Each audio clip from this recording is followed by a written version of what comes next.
2020년 9월 5일 토요일 큐티 생명의 삶 오늘의 본문 예레미야 28장 1절부터 17절까지 말씀입니다.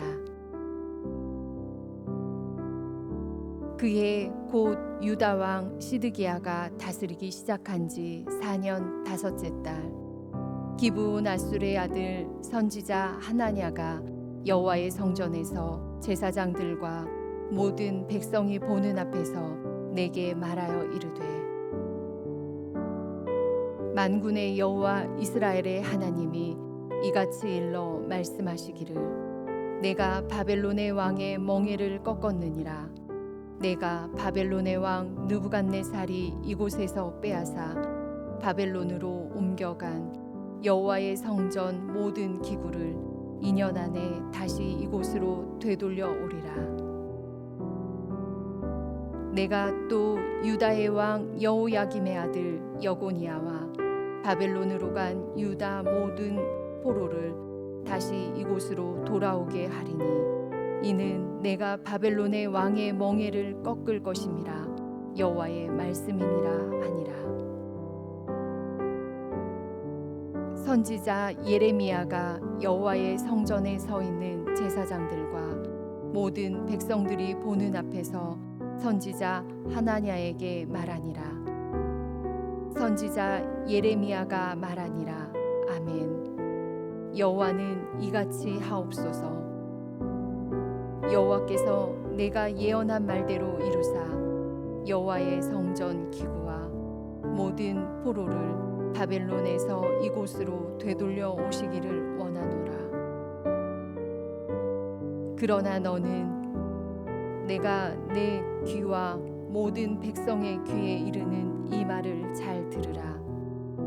나와 너 이전의 선지자들이 예로부터 많은 땅들과 큰 나라들에 대하여 전쟁과 재앙과 전염병을 예언하였느니라. 평화를 예언하는 선지자는 그 예언자의 말이 응한 후에야 그가 진실로 여호와께서 보내신 선지자로 인정받게 되리라. 선지자 하나냐가 선지자 예레미야의 목에서 멍에를 빼앗아 꺾고 모든 백성 앞에서 하나냐가 말하여 이르되 여호와께서 이와 같이 말씀하시니라. 내가 2년 안에 모든 민족의 목에서 바벨론의 왕 느부갓네살의 멍에를 이와 같이 꺾어 버리리라 하셨느니라 하매 선지자 예레미야가 자기의 길을 가니라.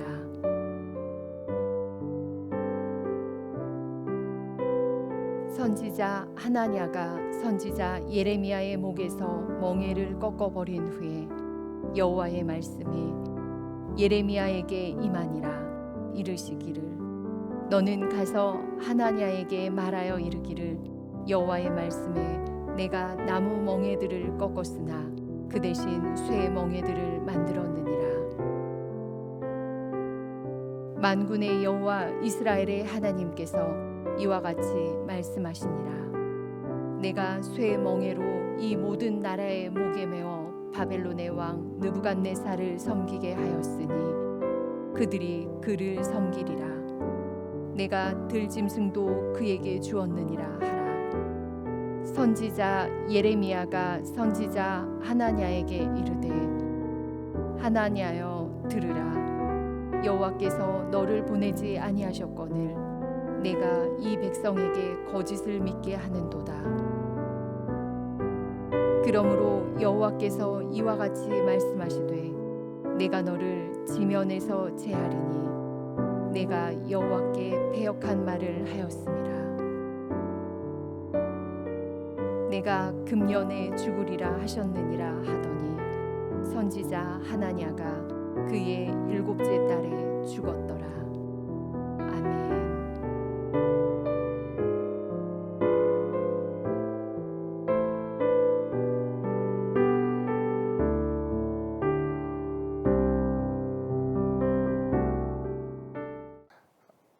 신학교 다닐 때 지금은 은퇴하신 설교학 교수님이 늘 설교자의 정체성으로 중요하게 강조했던 것이 있습니다. 그것을 한마디로 말하면 성언 운반 일념입니다.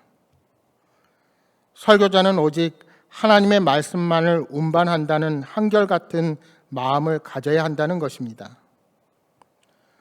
성언 운반 일념을 가지게 되면 설교자의 소명이 오직 하나님의 말씀을 전하는 심부름꾼이요, 자신의 생각과 말이 아닌 오직 하나님의 뜻을 전하는 것에만 집중하게 됩니다. 따라서 하나님의 말씀이면 청중이 듣기 거북하고 그들의 죄를 들추는 말씀이라 할지라도 담대하게 전할 수 있어야 합니다. 그 말씀이 백성의 마음을 아프게 하는 것이든 백성에게 위로를 주고 소망을 주는 것이든지 그 이후의 결과는 하나님께 맡기고 말씀만 그대로 전하는 것이 중요합니다. 그런데 오늘날 대부분의 사람들은 듣기 좋은 소리만 해주는 사람에게 가까이 갑니다. 그래서 말씀을 들을 때도 가급적이면 재밌고 감동적이며 복을 선포해주는 설교자를 찾을 때가 많습니다.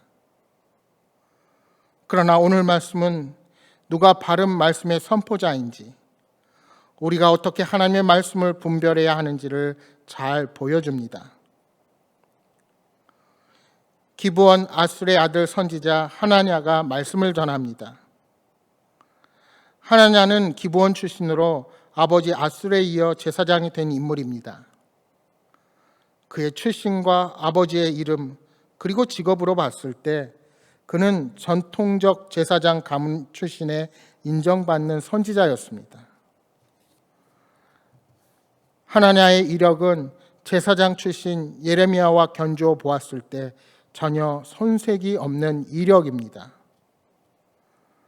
그러나 그가 전한 메시지는 하나님으로부터 나온 것이 아닙니다.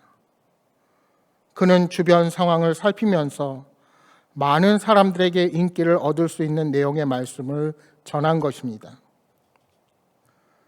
그는 여호와께서 장차 행하실 세 가지 중요한 일이 있다고 전합니다.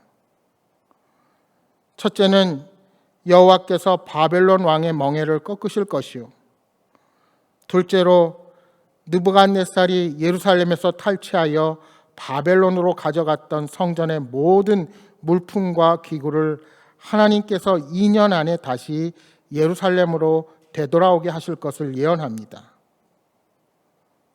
그리고 세 번째로 여호와께서 유다 왕 여호야김의 아들 여고니아와 유다의 모든 포로도 예루살렘으로 돌아오게 하실 것을 예언합니다. 그러니까 예레미야가 예언한 모든 것과는 다르게 백성들의 희망을 담은 예언을 전한 것입니다.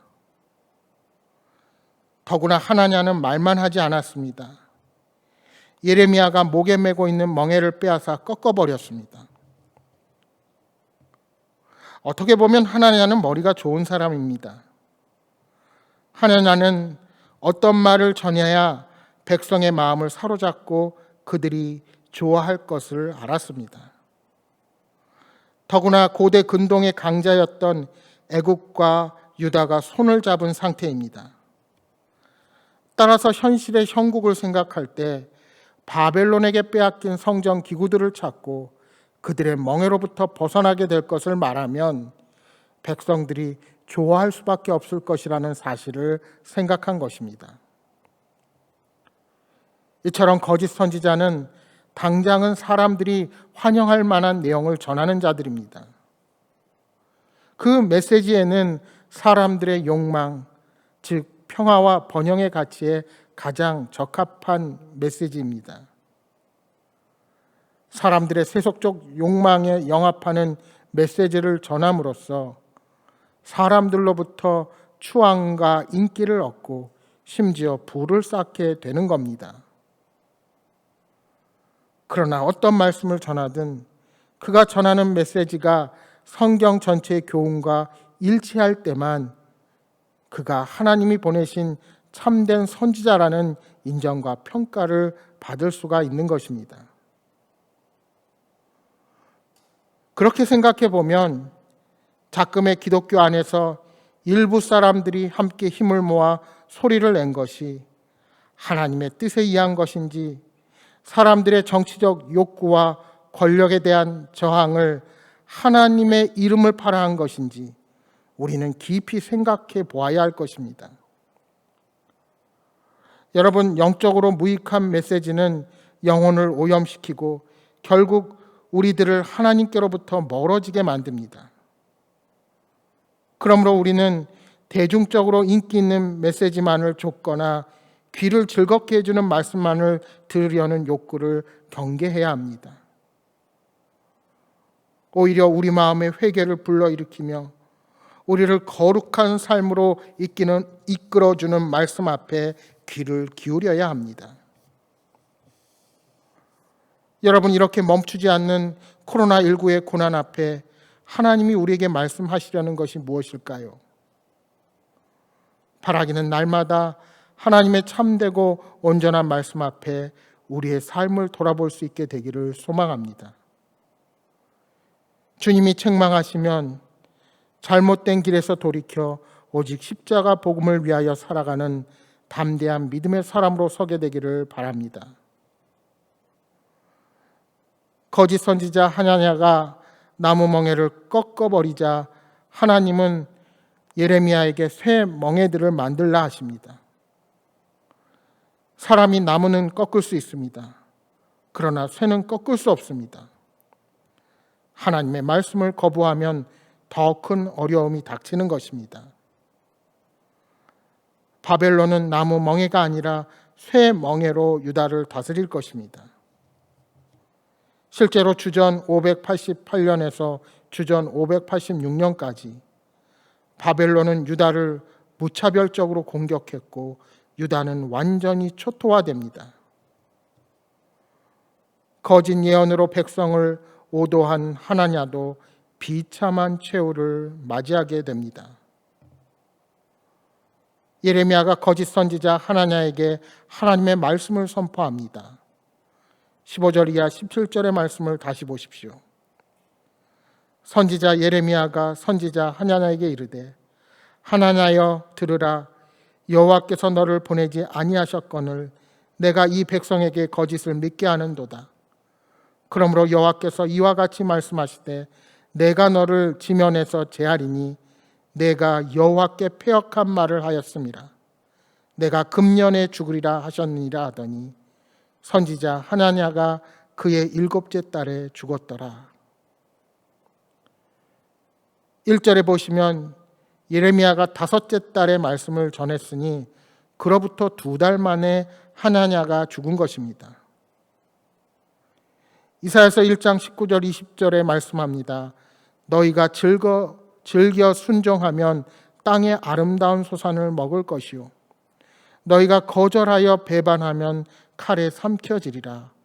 여호와의 입의 말씀이니라.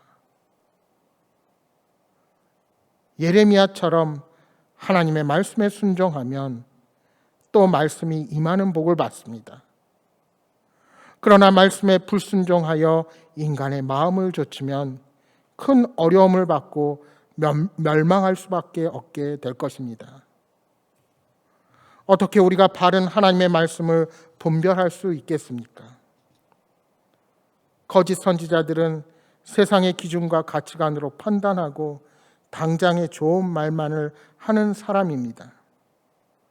그러한 기준을 가지면 사람들의 욕망을 자극하고 만족시키려 합니다. 하지만 우리는 오로지 하나님의 영광만을 사모해야 합니다. 우리 안에 하나님이 원하시는 거룩한 삶을 추구하겠다는 간절함이 있어야 하는 것입니다. 이러한 사모함과 간절함이 있어야 거짓된 가르침에서 자기 영혼을 정결하게 지켜낼 수 있고 말씀을 바로 분별하게 될 것입니다. 사랑하는 여러분, 거짓된 세상이 아무리 위협해도 여전히 진리를 따라 살기를 두려워하지 마십시오. 어떠한 경우에도 하나님은 우리를 버리지 않으시고 끝까지 사랑으로 인도하십니다.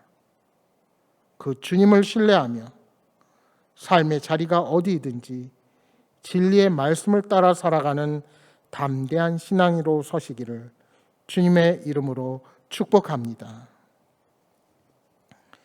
주신 말씀 기억하며 기도하겠습니다. 나의 욕심과 소망을 따라 살아가며 하나님의 말씀을 등한시하고도 그것이 주님의 뜻인 양 여겼던 교만과 연약함을 회개합니다. 우리를 유혹하는 악한 속임수에 속지 않게 하시고 오직 흔들리지 아니하고 진리의 말씀 앞에 서도록 성령님 힘주시고 함께하여 주옵소서 하고 함께 기도하시겠습니다.